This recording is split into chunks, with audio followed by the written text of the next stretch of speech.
Bismillahirrahmanirrahim. Assalamualaikum warahmatullahi wabarakatuh.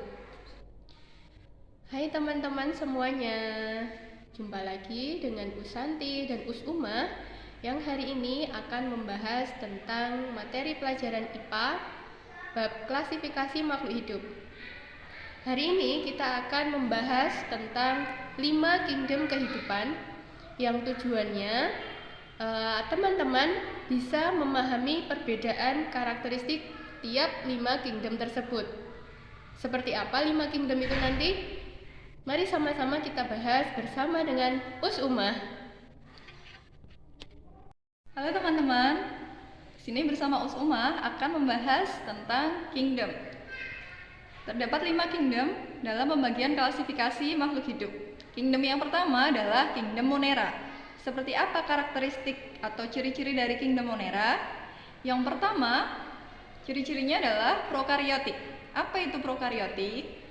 Prokariotik adalah tidak memiliki membran inti sel. Kemudian yang kedua, ciri-cirinya adalah uniseluler atau dia hanya memiliki satu sel. Kemudian yang ketiga, sifatnya adalah heterotrof atau tidak dapat membuat makanan sendiri. Namun ada juga beberapa contoh dari kingdom Monera yang dapat membuat makanannya sendiri atau disebut autotrof. Untuk contoh-contoh dari kingdom Monera, yang pertama adalah bakteri.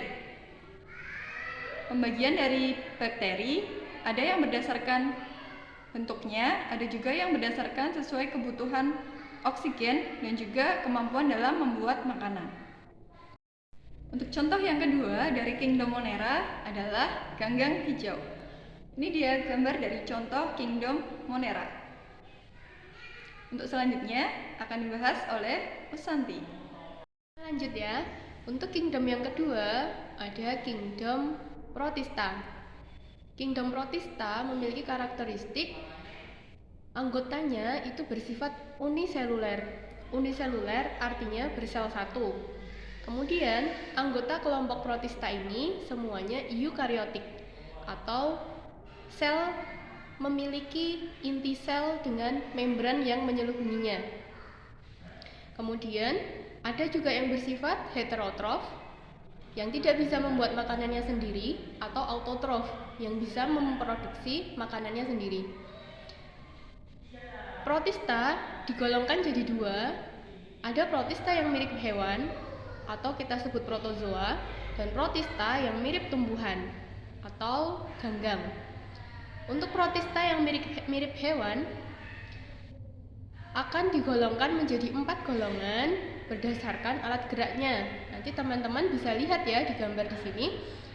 Yang pertama ada amuba. Amuba itu bergeraknya menggunakan kaki semu. Kemudian yang kedua ada rambut cambuk. Yang contohnya itu ada euglena, nanti bisa lihat di gambar. Kemudian yang ketiga, protozoa itu bergerak menggunakan rambut getar atau siliar. Dan yang terakhir ada sporozoa. Protista mirip tumbuhan yang selanjutnya disebut dengan ganggang atau algae. Seperti ini. Untuk kingdom yang ketiga akan diteruskan oleh Usuma. Oke, baik. Usuma lanjutkan. Untuk kingdom yang ketiga adalah kingdom fungi atau jamur. Kingdom fungi atau jamur ini memiliki karakteristik atau ciri-ciri yang pertama, multiseluler. Nah, pada bagian kingdom fungi ini sudah memasuki multiseluler atau memiliki banyak sel. Kemudian yang kedua, eukariotik. Kemudian yang ketiga, sifatnya adalah saprofit atau juga absorpsi. Jadi dia menyerap makanan karena tidak dapat membuat makanan sendiri. Untuk contohnya, yang pertama adalah zygomicota. Contoh zygomicota adalah jamur yang ada pada tempe. Kemudian yang kedua, ascomycota atau contohnya itu adalah penicillium. Yang ketiga, basidiomycota. Contohnya adalah jamur kuping atau jamur merang. Yang keempat, deuteromycota. Biasanya ini adalah jamur yang menyebabkan banyak penyakit. Nah, untuk kingdom yang selanjutnya adalah kingdom Plantae akan dijelaskan oleh Usanti. Yang selanjutnya yakni Plantae. Plantae ini adalah kerajaan yang berisi tentang tumbuh-tumbuhan. Karakteristiknya, mereka ini semua bersifat multiseluler atau selnya sudah banyak, tidak cuman uniseluler. Kemudian, kemampuan membuat makanannya, tumbuhan bersifat autotrof. Kenapa? Karena mereka sudah memiliki kemampuan untuk berfotosintesis, menghasilkan makanannya sendiri. Pada kingdom Plantae ini nantinya akan dikelompokkan menjadi dua, tumbuhan yang tidak berpembuluh dan tumbuhan yang berpembuluh. Tumbuhan yang tidak berpembuluh siapa aja? Contohnya ada tumbuhan tingkat bawah, yakni lumut. Nah, nanti gambarnya bisa dilihat di situ. Kemudian, untuk tumbuh-tumbuhan yang berpembuluh, anggotanya ada tumbuh-tumbuhan paku. Nah, tanaman paku, paku-pakuan yang bisa juga yang digunakan sebagai tanaman hias. Nah, itu termasuk paku-pakuan, termasuk ke dalam jenis tumbuhan yang berpembuluh. Kemudian, tumbuhan yang berpembuluh ini yang kedua adalah tumbuhan yang berbiji. Tumbuhan berbiji nantinya akan dipecah lagi menjadi dua golongan, yakni ada yang berbijinya tertutup dan berbiji yang terbuka.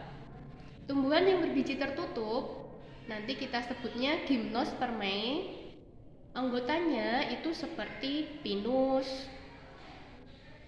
seperti melinjo, itu termasuk ke gymnospermae. Nah, yang selanjutnya tumbuhan berbiji terbuka atau angiospermae akan kita kelompokkan lagi juga menjadi dua. Ada yang berbiji tunggal dan berkeping biji dua, atau yang sering kita sebut sebagai tumbuhan dikotil dan monokotil. Untuk kingdom yang terakhir, kingdom Animalia, akan disampaikan oleh Usuma. Baik, Usuma akan menjelaskan tentang kingdom yang terakhir. Kingdom nomor 5 adalah kingdom Animalia. Kingdom Animalia atau yang disebut dengan kingdom hewan. Ciri-cirinya seperti apa? Yang pertama adalah multiseluler atau memiliki banyak sel. Yang kedua, eukariotik. Yang ketiga, dapat bergerak secara bebas. Dan yang keempat, tidak dapat membuat makanan sendiri atau disebut dengan heterotrof. Pembagiannya, Animalia terdiri dari dua. Yang pertama adalah vertebrata atau memiliki tulang belakang. Yang kedua adalah avertebrata, tidak memiliki tulang belakang. Nah, untuk yang binatang yang memiliki tulang belakang ada 5. Yang pertama adalah pisces atau disebut dengan ikan. Yang kedua adalah reptil atau contohnya itu bisa ular, buaya, dan lain-lain. Kemudian yang ketiga aves atau burung. Yang keempat mamalia.